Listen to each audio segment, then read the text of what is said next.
4년 내리 줄기만 했던 공공기관의 신규 채용이 5년 만에 반등할 것으로 보입니다. 젊은 층이 선호하는 공공기관의 청년 인턴, 고졸, 장애인 취업문도 확대됩니다. 자세한 내용과 파급 효과를 집중 점검하겠습니다. 세계 곳곳이 기습 한파로 몸살을 앓고 있습니다.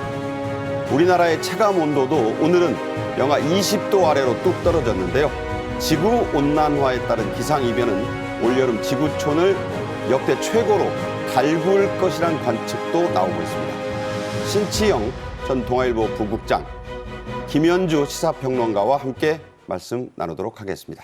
어서 오십시오. 안녕하세요. 안녕하세요. 네. 코로나19 등으로 꽉 막혔던 청년 취업난에 물꼬가 트이고 있습니다. 윤석열 대통령은 지역 현장에서 청년들과 깊이 있는 대화를 나눴고 정부는 즉각 대책들을 내놨는데요. 먼저 영상으로 보겠습니다.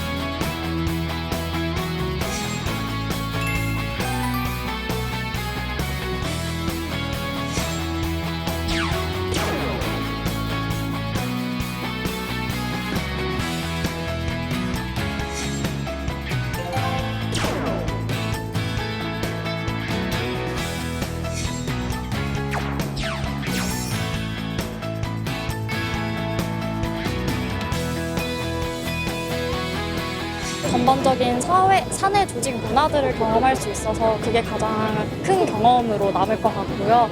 또 같은 같은 부서에 계신 사수분들이나 멘토님들도 굉장히 잘 대해주시고 반갑게 맞아주셔서 더욱 값진 인턴 생활을 하고 있지 않나 싶습니다.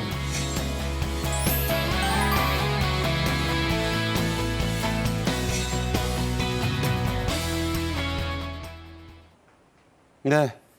요즘 한파로 우리나라도 그렇고 미국, 유럽 등도 아주 큰 곤란을 겪고 있죠. 청소년 동계올림픽도 폭설 때문에 일부 차질이 있었습니다. 이 올림픽 개막식 참석을 위해 강원도를 방문했던 윤석열 대통령은 19일 강릉의 한 카페에서 지역 청년들 15명과 격이 없는 대화를 나눴습니다.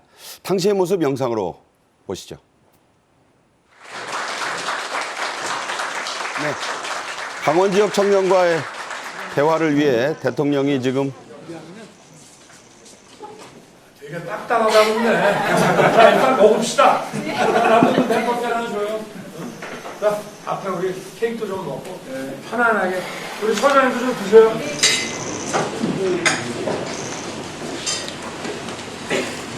그러면 집이 네, 아시는 대로 윤 대통령의 외가가 바로 강원도 강릉입니다. 지금 이 간담회에서 지금 대화를 나누고 있는데 아주 편안한 분위기를 만들어서 얘기를 했어요. 어린 시절에 강릉의 방학 때마다 겨울 방학 때, 여름 방학 때도 그렇고요. 자주 갔었다고 하는데 특히 겨울 방학 때는 눈에 대한 추억이 많았다. 또 평검사 때 강릉지청에서 검사로 근무를 했었는데 그때 폭설 때문에 여러 에피소드가 있었다. 이런 얘기도 나왔다죠? 저 자리가 아무래도 이제 대학생들, 주로 청년들과의 자리이다 보니까 분위기를 상당히 이제 편안하게 이끌려는 여러 가지 좀 장치들이 있었던 것으로 보입니다. 특히 윤 대통령께서는 대선 기간 동안 강릉의 손자다. 이제 이런 캐치프레이즈를 걸고 외가가 강릉이었기 때문에 그에 대한 기억들이 많이 있었다라는 얘기를 하셨었는데 네. 여기서도 이제 그런 좀 공감을 나누기도 했고요. 1994년에 이제 초임검사로 대구에 부임한 이후에 두 번째 이제 부임지가 춘천지검 강릉지청에서 근무를 했었거든요. 근데 그때 근무했을 당시에 96년 말 97년 초에 하도 눈이 많이 와가지고 처마까지 눈이 쌓이는 바람에 관사문을 열려고 하니까 눈에 가로금 막혀서 열리질 않았다는 일화를 전했죠. 엄청난 눈이었던가 봐요. 그러니까 문이 안 열렸다 그때. 그렇죠. 그러니까 문을 꽉 막고 있으니까 문이 안 열릴 정도의 그 정도 눈이 많이 왔었다라는 일화를 전하면서 당시에 인근에 있던 그 식당 사장님께서 사륜구동이어야 움직이지 않겠습니까? 그러니까 네 바퀴가 다 도는 차니까. 그렇죠. 그래서 왔다 갔다 하면서 길을 터져서 겨우 출근했다 이런 일화를 전하면서 지금 청년들이 아무래도 그 이제 대통령과의 만남은 조금 어색할 수도 있고 하니까 그렇죠. 그렇게 분위기를 풀면서 이야기를 좀 이어가지 않았나 그런 생각이 듭니다. 네. 이런 자리에서 이제 청년들의 어려움, 또 지역 청년들의 어려움이 이제 본격적으로 논의가 됐는데 윤 대통령이 참석한 청년들에게 즉석에서 여러 가지 약속을 했다죠? 네, 이날 간담회가 있었던 장소도 청년 사업가가 운영하는 그런 카페에서 커피를 마시면서 가볍게 담소를 나누는 분위기로 이렇게 진행이 됐습니다. 15명의 지역 대학생들이 참석을 했는데 이 대학생들이 집값이랄지 일자리랄지 지역 경제의 어려움 이런 것들에 대해서 굉장히 다양한 의견을 내놨다고 합니다. 네. 그래서 대통령이 그 얘기를 듣고 오늘 이런 진솔한 얘기들을 정부 정책에 반영이 될 수 있도록 하겠다 이렇게 얘기를 했고요. 특히 그 제대로 빠르게 하겠다 그런 말이 나왔어요. 그렇습니다. 그리고 청년들이 마음껏 도전하고 도전이 결실을 볼 수 있도록 이렇게 관심과 지원을 아끼지 않겠다 이런 얘기를 했지요. 사실 그 지난 정부도 마찬가지였지만 윤석열 정부도 이 청년 정책들을 굉장히 공을 들여서 만들고 있습니다. 각 부처에 지금 청년 보좌관이라는 제도가 있어서 있었죠. 그렇습니다. 있죠. 지금 예. 24개 부처에 청년 보좌관 제도가 운영이 되고 있어서 청년들의 목소리를 실제 정책을 입안을 하면서 반영이 되도록 그렇게 하고 있는데 네. 각 부처가 이날 나온 청년들의 목소리도 마찬가지지만 청년들의 의견을 다양하게 반영을 하는 쪽으로 그렇게 정책을 입안을 하고 있는 것 같습니다. 특히 이날 그 발언 중에 저는 그 주목이 되는 것이 예.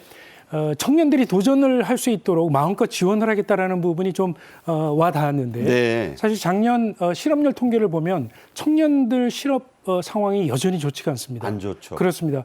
지금 청년 고용률 통계를 보면은 이 취업을 하지 않고 있는 청년들의 3분의 1 정도가 집에서 그냥 쉬고 있다고 합니다. 그러니까 3명 중에 1명. 그렇습니다. 3명 중에 1명이 니트족이라고 하죠. 네. 이 니트족을 어떻게 고용시장으로 이끌어내느냐, 일할 수 있는, 일하고 싶어하는 의지를 어떻게 되살려주느냐 하는 게 지금 우리 정부로서는 굉장히 큰 과제죠. 니트가 뭐 청바지, 그 털실 니트가 아니고 네.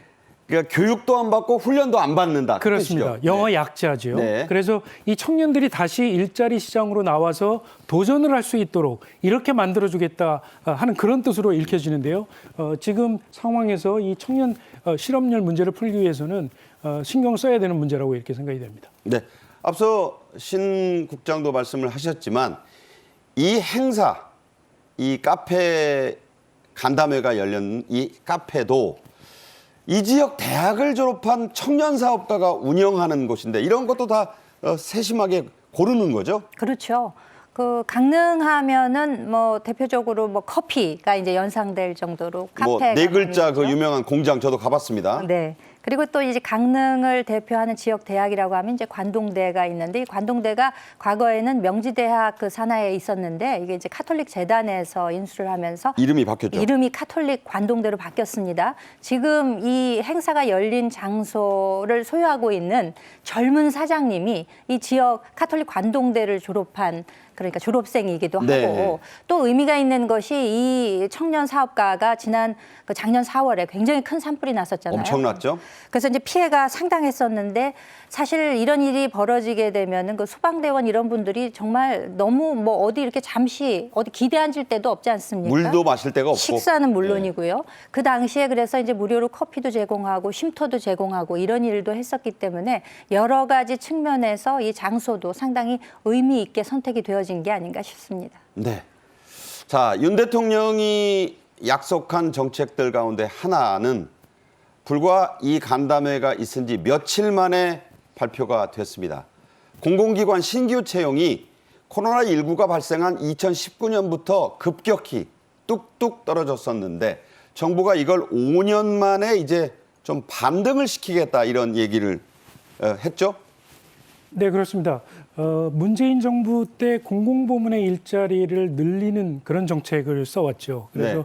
문재인 정부가 출범하던 첫 해인 2017년에 2만 6천 명 정도의 일자리를 공공부문이 창출하고 있었는데 2019년에 4만 1,000명까지 늘어났습니다. 네. 근데 윤석열 정부 들어서 공공부문의 일자리를 다시 지금 평일화시켜야 그래픽이 되겠다. 나오는데 2019년부터 2023년까지는 그냥 뚝뚝 떨어졌어요. 그렇습니다. 2023년에 2만 2천 명까지 줄었지요.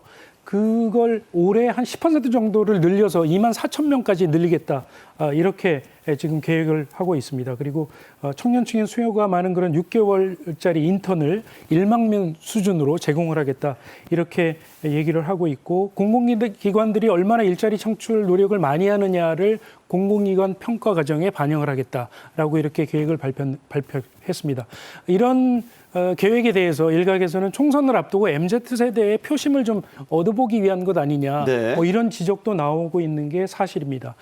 사실 일자리 창출은 공공부문보다는 민간 부문에서 기술 혁신을 통해서 새로 일자리를 만들고 매출을 일으키고 이렇게 일자리를 만드는 게 정상적인 것이죠. 그리고 공공기관을 먼저 하면 또 마중물이 되지 않겠냐. 조금 이따 대기업 얘기도 좀 할 거거든요. 네, 그렇습니다. 일단 하여튼 이 일자리 상황이 아주 안 좋으니까 일시적으로 공공부문의 일자리를 일시적으로 늘려보겠다. 아마 이런 계획이 아닌가 싶은데 결국은 민간 부문의 활력을 높이는 쪽으로 노력을 더 기울여야 할 것으로 그렇게 봅니다. 네.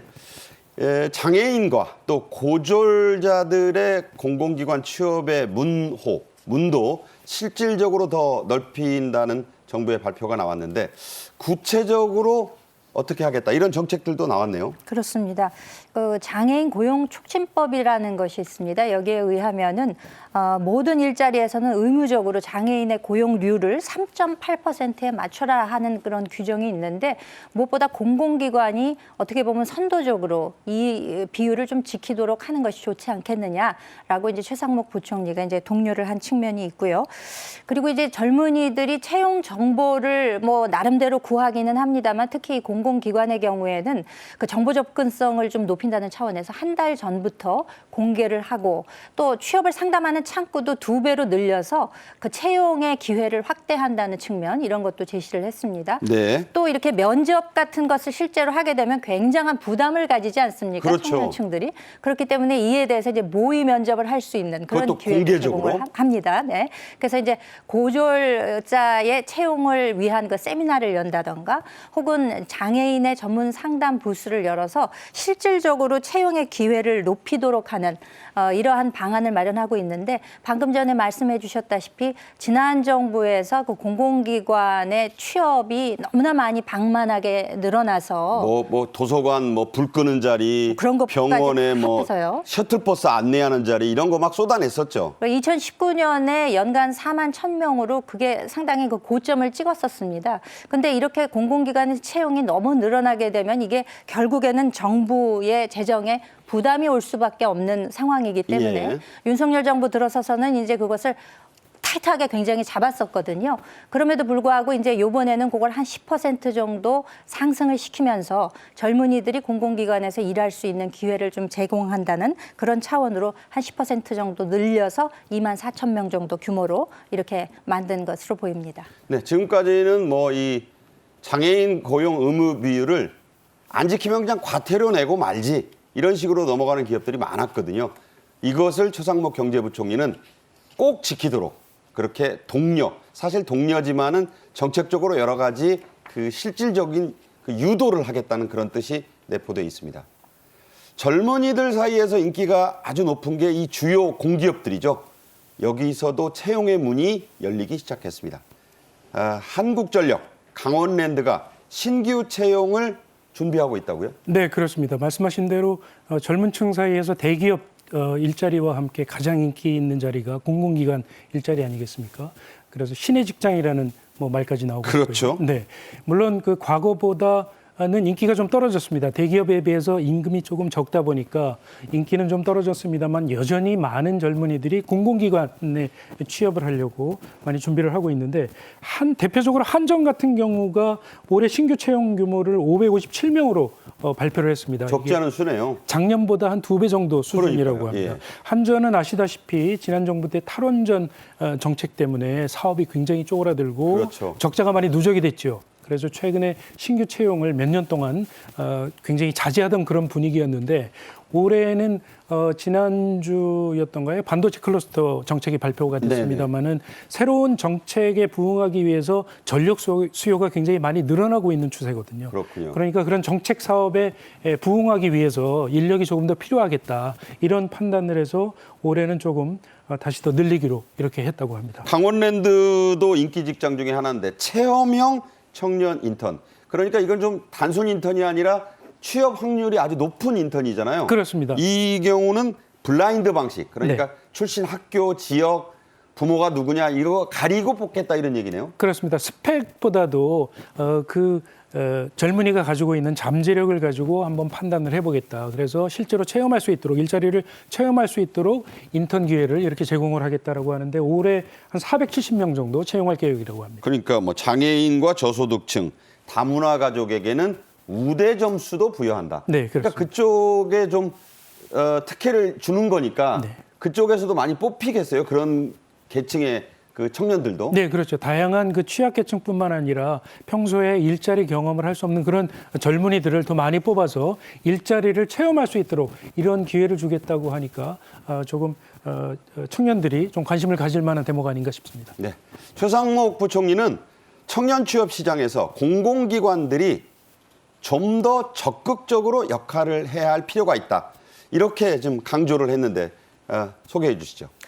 그러니까 뭐 청년들에게는 뭐 여전히 취업 여건이 녹록치 않은 상황이기 때문에 공공기관들이 맡아 해야 할 부분이 있다면은 적극적인 역할이 필요하다라는 것을 이제 강조한 것으로 보이고 또 공공기관 차원에서도 이렇게 이제 신규 채용을 늘리게 될 경우에는 그 기관의 경영 평가에 있어서 인센티브를 주겠다는 거죠. 그래서 또 그에 따라서 예산 지원이라든지 인력 지원 같은 것도 하겠다 그런 입장인 것입니다. 사실은 이제 젊은 층에서 이 공공기관이라는 것에 대해서 그 일자리를 양질의 일자리로 파악하고 취업하고자 하는 사람들이 이제 많다는 것에 이제 근간을 하고 있을 텐데 네. 특히 이제 인턴 취업 같은 경우에도 이제 10,000명 규모로 이제 늘렸거든요. 네. 이제 주로 6개월 정도 인턴으로 근무를 하게 되는 것인데 사실 청년층에게는 이 자체가 어떻게 보면 취업 역량을 강화시켜주는 이제 그런 측면이 있습니다. 돈도 받고 역량도 키우고. 그렇습니다. 그래서 청년에게 일자리 제공하는 것은 물론이고 방금 전에 그 인센티브를 설명드렸다시피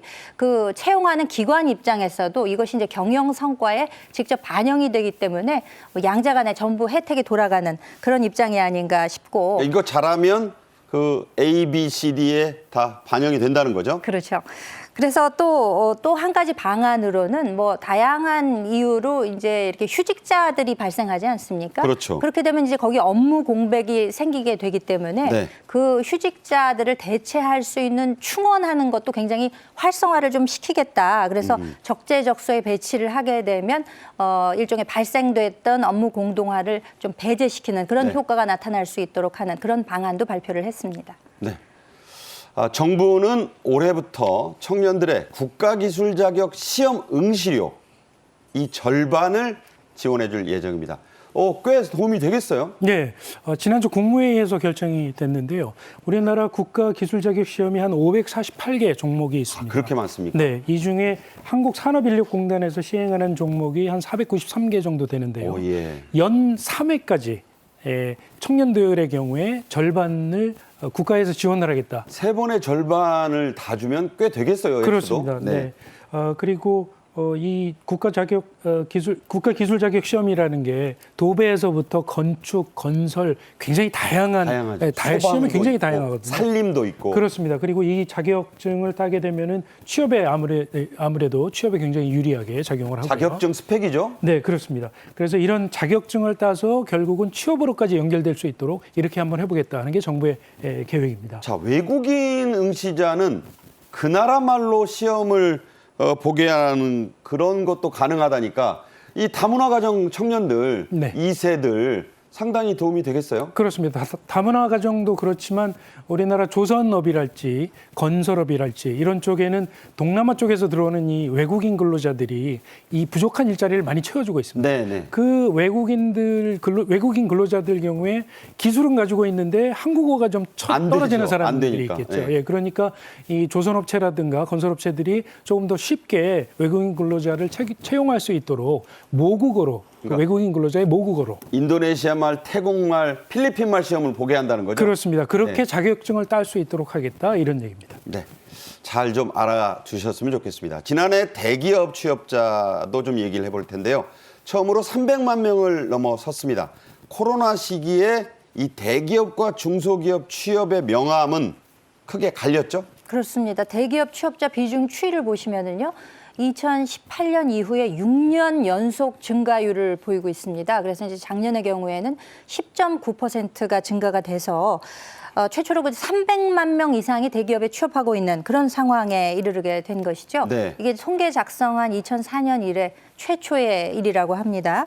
말씀하셨다시피 지난 그 코로나 팬데믹 상황을 거치면서 대기업과 중소기업이 차지하는 비중이 조금 달라진 것이 사실입니다. 네. 아무래도 중소기업들의 경우에는 이제 대면 업무가 많다 보니까 그렇죠. 당시에 팬데믹 상황에서 대면이 많이 중지가 되지 않았었습니까? 그렇기 때문에 중소기업은 좀 고전하는 측면이 있었고 대기업의 경우에는 규모도 크고 좀 비대면 방식으로 업무를 진행할 수 있는 상황이 아무래도 온라인 비대면이 많았죠? 그렇죠. 다양하게 많다 보니까 대기업의 그 증가세가 좀 이렇게 두드러졌다. 그렇게 보면은 사실 대기업과 중소기업에 이제 취업을 하고자 하는 그 욕구가 청년층에서 아무래도 대기업을 선호하는 측면이 있는데 이렇게 비중면에서 조금 그 대기업과 중소기업이 반대 방향으로 이렇게 양극화되는 현실이라고 하는 것은 조금 정책적으로 뒷받침을 해서 좀 개선해야 될 필요성도 있지 않을까라는 생각도 해보게 됩니다. 네. 자, 주요 대기업별로 직원들이 얼마나 되는지 궁금해 하시는 분들이 많을 텐데 그 통계도 나왔습니다. 삼성전자가 현대차, 기아차를 합친 것보다 직원 수가 많은 단연 선두네요. 네, 그렇습니다. 지금 화면에 나오고 있습니다만 작년 6월 말 현재 주요 대기업들이 얼마나 직원을 고용하고 있는지 조사를 해봤더니 삼성전자가 12만 4천 명 정도를 채용하고 있었습니다. 1년 전보다 6,166명, 그러니까 한 5.2% 정도 늘어난 것이고요. 코로나 전인 2019년에 비해서는 18%가 네. 증가한 것이라고 합니다. 이어서 현대차가 7만 1,520명을 채용을 하고 있었고요. 1년 전에 비해서는 한 847명 정도 늘어난 수치라고 합니다. 그리고 시가총액 상위 주요 기업들을 보면 이어서 기아차가 3만 5천 명 정도, LG전자가 3만 4천 명, SK하이닉스가 3만 2천 명 정도의 직원을 채용을 있다고 합니다. 네. 자, 대기업들은 이렇습니다. 자, 30여 년 전만 해도요. 우리 청년들은 기술 교육을 받고 자격증을 따서 해외 취업, 해외 이민에 나서기도 했었는데요. 당시 영상 함께 보시죠. 서울 동대문구 용두동에 있는 국제전자TV공학원에서는 음향기기, TV, 컴퓨터 등 교육 과목을 2개월, 4개월, 6개월 코스 등 3단계로 실시하고 있는데 김병규 원장에 따르면 1급 또는 2급 기능사 자격을 취득하면 100% 취업이 가능하다고 합니다. 청소년과 주부, 직장인들까지 등록해서 피아노 조율사 수업을 받고 있습니다. 노동부 산하 국제제과인정 직업훈련원은 빵 굽는 기술을 익히는 학원입니다. 암수 병아리를 7분 이내에 100마리 이상 감별해서 98% 이상의 정확도를 지켜야 하는 병아리 감별 훈련. 서울 을지로 육가에 있는 대한간호학원은 이론 강의와 혈압 체크 등 병실 간호 실무, 병원 실습에 이르기까지 1년의 교육 과정을 거쳐 간호보조사 자격을 얻게 되면 국내 취업은 물론 해외 진출의 길도 열려 있습니다. 이와 같이 반드시 대학을 가지 않더라도 단기 교육 훈련을 통해 취업할 수 있는 기회는 의외로 많이 있습니다.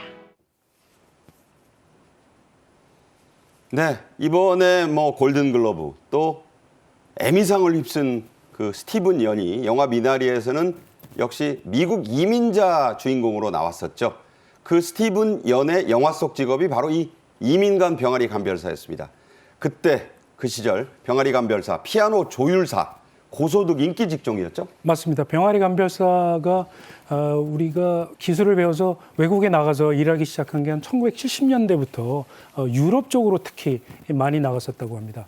그런데 이 병아리 감별사가 이 태어난 지 얼마 안 되는 그런 병아리를 암수를 구별을 하는 것인데 이 손가락으로 이렇게 꼬리 부분을 만져서 둘째 손가락으로 항문 돌기를 만지는 거죠. 네, 그렇습니다. 그래서 이게 암컷인지 수컷인지를 빠르게 알아보고 그걸 분리하는 작업을 하는 게 병아리 감별사인데 굉장히 이 손의 감각이 좋아야 되고 네, 집중력이 좋아야 되고 그러니까요. 해서 한국 사람들이 굉장히 뛰어나게 일을 할 수 있는 그런 분야라고 합니다. 그거 있으면 미국 이민 받아줬습니다. 그렇습니다. 그래서 유럽 같은 경우에 하루에 12시간 정도 일을 해야 돼서 한 600마리 정도를 감별을 해야 된다. 대단하네요. 일이 좀 고된 편이지요. 그래서 외국에서는 좀 3D 작업으로 이렇게 알려져 있어서 한국 사람들이 1970년대, 80년대에 가서 외국에서 취업을 하는 그런 일자리로 아주 이름이 높았죠. 지금도 병아리 감별사 영국에서는 한 7천만 원 가까운 연봉을 받는 인기 직종이라고 합니다.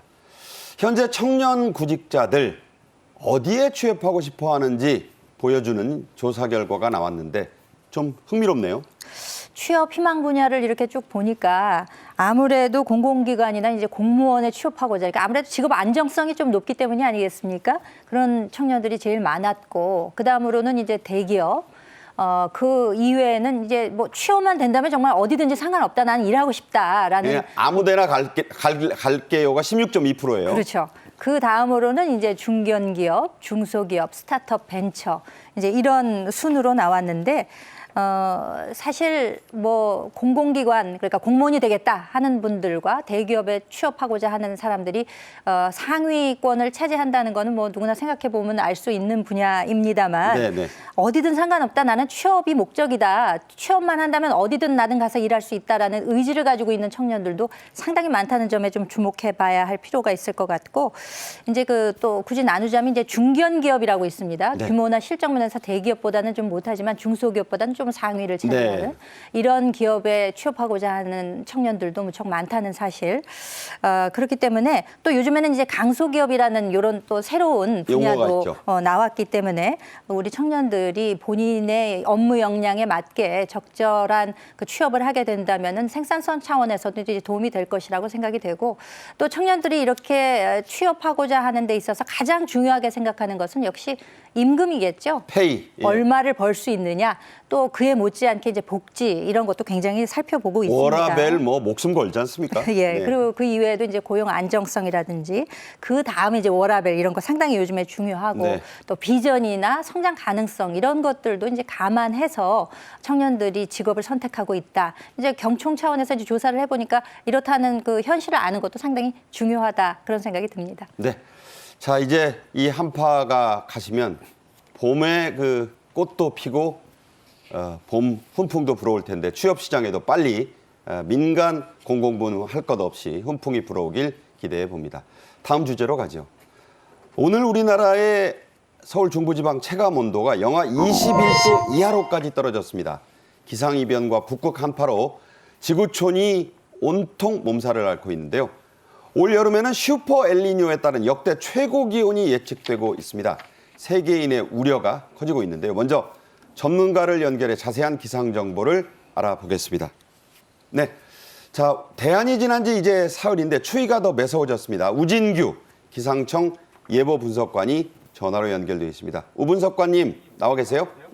네, 안녕하세요. 네, 아유 추우시니까 목소리도 좀 작아졌는데 힘차게 좀 말씀해 주십시오. 지금 날씨 상황 어떤가요? 네, 현재 우리나라는 그 북서쪽으로부터 대륙 고기압의 확장과 동시에 이제 찬 공기가 우리나라 쪽으로 대규모 밀려들고 있는 상태입니다. 때문에 전국이 대부분 한파특보에 속해 있고요. 특히나 우리나라 충청 이남 서해안 쪽을 중심으로는 해상에서 만들어진 눈구름대가 영향을 주면서 많은 양의 눈도 내리고 있는 상태입니다. 네. 자, 궁금한 건요. 오늘은 뭐 추운 건 할 수 없는데 언제까지 이렇게 추울지 또 약간 이르긴 합니다만 설 연휴가 이제 얼마 안 남았는데 그때 날씨는 어떻게 전망이 됩니까? 네, 우선 이번 한파는 오늘과 내일이 가장 절정에 이를 것으로 예상이 되고요. 이후에 금요일 후반부터는 점차 대륙 고기압의 확장이 약해지면서 이 이동성 고기압화되는 그 고기압 기단의 영향으로 인해서 이 추위는 점차 약해질 것으로 예상이 됩니다. 이후에 주말 쪽으로 접어들게 되면 이제 평년 수준의 기온을 회복할 것으로 보이는 그러한 상황이 되겠고요.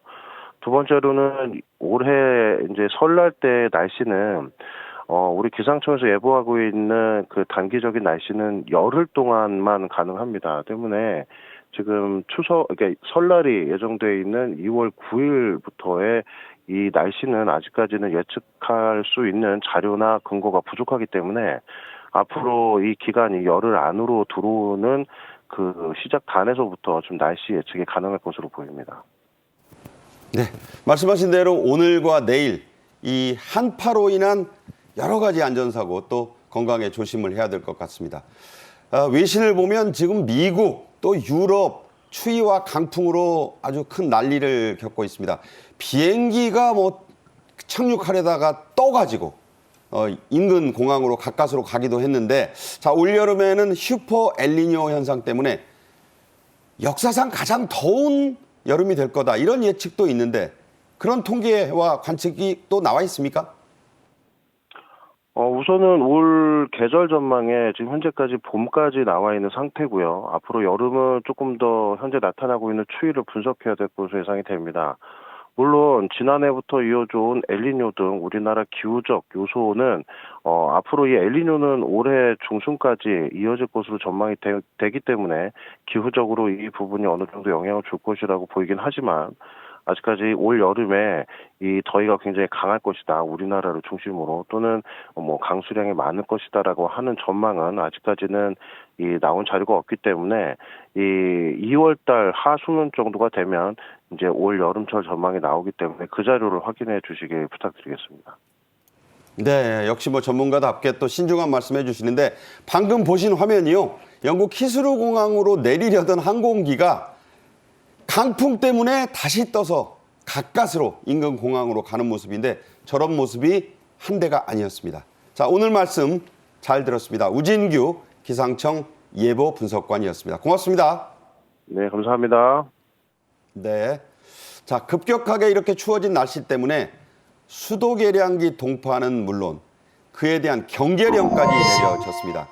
우리나라에서도 항공기 계량이 20편 가까이 나왔는데 정말 그 짧지만 너무 강렬한 추위예요. 그렇죠. 뭐 정말 추워도 너무 춥고 무슨 냉동고에 들어온 것 같은 그런 느낌마저 주는데요. 날씨가 그렇다 보니까 올해 첫 수도 계량기 동파 경계령이 어제 내려졌습니다. 네. 서울 전역에 한파주의보를 발령한 것에 이어서 이 수도 계량기 동파 예보제라는 것은 총 4단계가 있는데요. 네. 관심, 주의, 경계, 심각 이렇게 4단계가 있습니다. 그렇군요. 그중에서 이제 경계, 그러니까 3단계 부분이 이제 발령이 된 것인데 상당히 센 거죠. 이 기준이 뭐냐 하면은 그러니까 일 최저 기온이 영하 10도 미만이 이틀 연속 지속되게 되면 3단계가 발령이 되게 됩니다. 네네. 그리고 이 경계가 발령되게 되면 실제로 그 수도기 동파가 상당히 일어나기 때문에 이에 대해서 이제 한파 대비를 해야 될 텐데 한파뿐만이 아니라 충청, 전라, 서부, 제주에 대설특보가 내리는 바람에 너무 찬 날씨에다가 눈까지 내리게 되면 어떻게 되겠습니까? 결항이 당연히 이루어지겠죠. 그렇죠. 그래서 항공기뿐만 아니라 백길도 가로막혔다는 거예요. 네. 어제 기준으로 보면 여객선이 72개 항로, 그래서 총 92척이 이제 통제가 되었다고 하는데, 그러니까 이 한파가 우리 생활에 미치는 영향이라고 하는 것은 정말 실감되고 참 심각하다 이렇게 다시 한번 느끼게 됩니다. 네. 자, 이런 맹추위 때문에 영어로 포트홀이라고 그러죠. 푹 파인 거 말씀입니다. 거기 잘못 빠지면 차량 사고도 있고 인명 피해도 날 수 있습니다.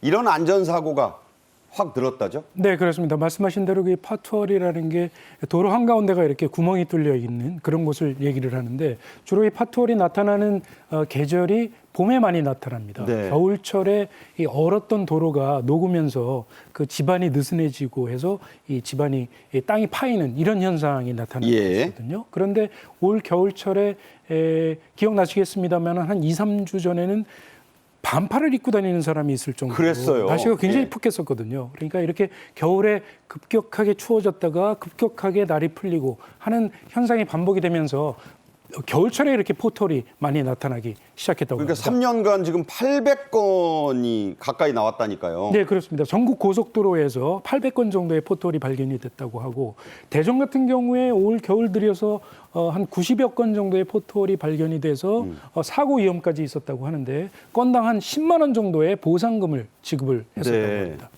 자, 이거 잘못 걸리면요. 차량 바퀴가 돌아가거나 탈선 이 큰일 납니다. 그러니까 눈 전방 주시 잘하시고 서행 운전하셔야겠습니다. 자, 과일 값이 요즘 아주 치솟았습니다. 금딸기 얘기가 나오고 있고요. 그야말로 급등 수준이죠. 그렇죠. 그래서 오죽하면 딸기 도둑 얘기도 이제 뉴스에서 나오고 네. 있는데 사실 세계적으로 볼 때도 우리나라 과일 중에 대표 과일이라고 하면 사과, 배, 감. 이거는 그 맛이 이제 세계 어느 나라에서 생산되는 것보다 월등하다라는 평가를 받고 있었고 뭐 사과배는 우리가 늘 먹는 과일이다 이렇게 생각을 했었는데 특히 사과값이 많이 올랐었거든요. 그러니까요. 그래서 이제 귤까지도 30% 정도 급등을 하다 보니까 국산 과일 중 대표 품종이라고 하는 것들이 대부분 30%가량 비싸졌다. 이렇게 이제 파악이 되는 것인데 이 근본 원인을 따져보자면은 이것도 이제 결국 기후 변화예요. 이상 기온 때문에 출하량이 줄어들었다. 그러니까 공급이 줄어드니까 당연히 가격은 올라가게 되는 그렇죠. 것이죠. 예. 그래서 이제 정부 차원에서는 수입 과일에 대해서 할당 관세를 적용해서 수입 대체 효과를 이제 좀 보려고 하는 것이고요. 못난이 과일의 출하량도 상당히 늘려서 공급을 좀 늘리려는 이런 정책을 취하고 있습니다. 파지라 그래서 맛은 있는데 상품 가치가 좀 떨어진 과일들이 인기가 있다고 합니다. 저도 그렇죠? 파지 좋아합니다.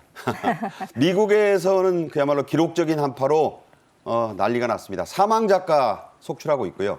영국에서는 아까 보셨듯이 강풍 때문에 항공기가 착륙을 못할 정도라고 하네요. 네, 미국에서 북극 한파가 몰아닥쳤다고 해서 지금 비상이 걸려 있는데 미국 CBS 방송이 자체적으로 집계를 했는데 올 겨울 한파 때문에 지금까지 92명이 사망을 했다고 합니다. 그러니까 사망자가. 그렇습니다. 이게 이제 눈길에 교통사고랄지 저체온증이랄지 뭐 이런 것 때문에 사망을 한 것으로 그렇게 전해지고 있는데 극심한 눈보라 때문에 비상이 걸린 테네시주에서만 한 25명 정도가 사망을 했다고 합니다. 그런가 하면 독일에서는 또 영상 17도가 나오고요. 네. 그 어떻게 지금 이게 지구가 돌아가는 건지.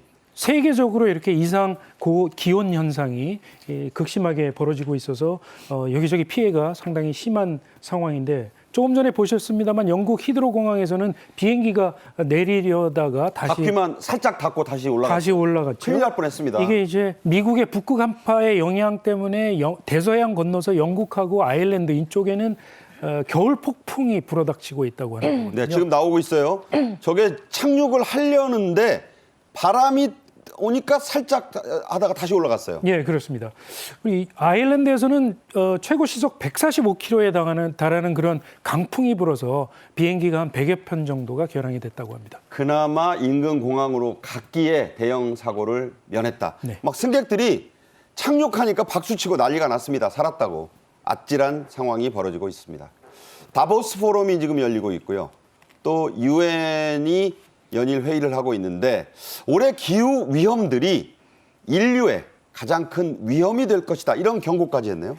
뭐 사실 탄소 중립이다, 기후 변화에 대한 염려 이런 것들이 이미 국제적으로 거론된 지는 상당히 오래되지 않았습니까? 네. 그런데 이번에 그 세계 경제 포럼이죠. 다보스 포럼의 전문가들 66%가 그러니까 무려 3분의 2가 올해 인류를 위협할 최대의 것으로 이 기후 위기를 꼽았다는 것입니다. 그러니까요. 인공지능 AI 그리고 사회적, 정치적 극한 대립 이런 것들도 요소로 지적이 됐습니다만 그것보다 우선 코앞에 닥친 것은 이 기후 변화다. AI보다 기후 변화가 더 위협이다. 가장 위험한 월등한 위험 요인으로 지금 꼽고 있는 것이고요. 그 기후가 변화되었다고 하는 것은 방금 전에 뭐 비행기 착륙이나 아니면 미국에서의 뭐 92명 사망 이런 물리적인 직접적인 위해로도 읽히지만 옥수수가 다 말라 죽습니다. 더 중요한 것은 이 기후의 변화라고 하는 것이 결국 인류를 먹여 살릴 식량을 재배하는 데 있어서 가장 큰 위험 요소가 될 것이다. 내지는 뭐 관광업 같은 데 영향을 미쳐서 산업적 차원에서도 굉장한 악영향을 미칠 것이다. 이런 지적들이 나오고 있기 때문에 실제로 글로벌하게 어떻게 이에 대해서 이 위협에 대해서 대응해야 하는가에 대해서는 더 시급하고도 더 중대한 이런 논의들이 있어야 되지 않을까라는 생각을 해보게 되는 대목입니다. 네. 내가 매연 좀 뿜으면 어때? 이런 생각으로 생각 없이 내연기관차 굴리는 분들, 특히 디젤차, 노후 차량 생각이 많은데 많은 글로벌 CEO들이 기후변화의 위험에 적극 대응하지 않으면 10년을 지속하기 어려울 것이다. 이런 전망을 했네요. 네, 그렇습니다.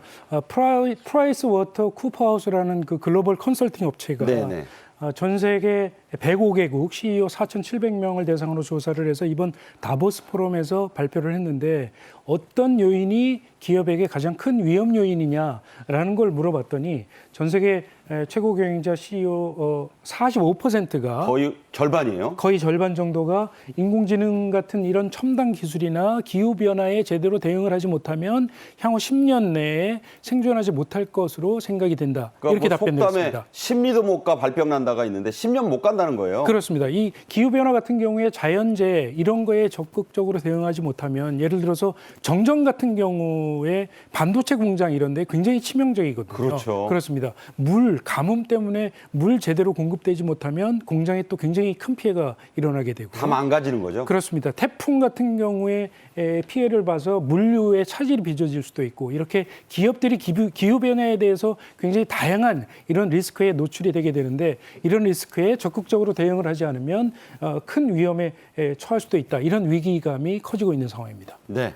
자, 유엔은 또 이런 섬뜩한 경고를 내놨습니다. 이상기후가 계속되면 국제기후적응기금이라는 게 있는데 지금보다 무려 18배를 늘려야 할 것이라고 했네요. 이제 글로벌 펀드라고 할 수 있죠. 유엔에서 상정한 국제기후적응기금. 그러니까 이제 모두가 십시일반으로 해서 이 이상 기후로부터 이제 좀 탈출을 하려는 예비 자금을 마련을 해야 된다는 차원에서 이 펀드가 조성이 된 것인데 정말 공존을 위해서라면 이것이 현재보다 18배의 규모로 늘어날 수 있다. 아하, 이제 네. 그렇게 되면 이 규모가 얼마냐면요. 3,870억 달러, 우리 돈으로 507조 원에 이르게 되는 것입니다. 그러니까 어마어마한 거죠. 네. 이제 국제적으로 이 유엔 기후 협약 당사국 총회라는 게 있습니다. 네. COP COP 27 지난 2022년에 열린 것인데 여기서도 당장 그 타협하는 데 있어서 어려움이 나오고 있다는 것입니다. 현재 그 예비 자금 지원을 위해서 협조하고 있는 국가들이 UAE라든지 영국, 독일, 프랑스, 이탈리아, 일본, 미국 같은 국가들이 있는데 현재 이제 중국은 여기에 참여를 안 하고 있다는 네네. 거예요. 세계 경제에 미치는 영향이나 그 규모 면에서 당연히 참석을 해야 될 참가국들의 의무가 이제 도외시 된다면은 이와 같은 예비 자금의 마련 내지는 나아가서 적응 기금의 확대에 있어서 상당한 문제가 초래될 수 있다. 이런 예고를 하고 있는 것입니다. 네. 자, 여러분이 들으면 정말 이런 상황까지 올까 싶은 얘기가 또 있습니다. 미국의 한 대학 보고서에 따르면 이 기후변화가 인류의 기대 수명, 앞으로 얼마나 내가 살 수 있을 것인가, 이걸 반년가량 단축시킬 것이라고 했습니다. 이 기후살인법이라는 얘기까지 나오는데 네. 어떻게 봐야 됩니까? 네, 미국에서 나오고 있는 얘기인데요. 먼저 이제 미국 뉴스쿨대라는 학교의 연구팀이 국제학술지에 발표를 했는데 유엔이 조사를 하기를 2021년에 전 세계 평균 수명이 약 71년 정도 되는데 기후변화 때문에 홍수랄지 폭염, 한파 이런 자연재해가 발생을 하고 또 각종 질환이 발생을 해서 한 6개월 정도가 줄어서 70년 6개월 정도로 전 세계 인류의 기대 수명이 줄어든 것으로 이렇게 추산이 된다. 이런 발표를 했습니다. 그래서 조금 전에 말씀하신 대로 기후살인법이라는 얘기까지 나오고 있는데 이건 뭔가 하면은 석탄이랄지 석유랄지 화석연료가 기후변화를 일으키고 있다는 걸 알면서도 네. 석유업체들이 이런 석탄이나 석유 제품을 만들어서 인류를 위험에 빠뜨렸다 해서 그에 대한 피해 보상을 물어야 한다. 그게 기후살인이다. 그렇습니다. 네. 그래서 이런 기후살인법을 제정을 해야 된다. 이런 주장까지 나오고 있습니다. 네. 끝으로요.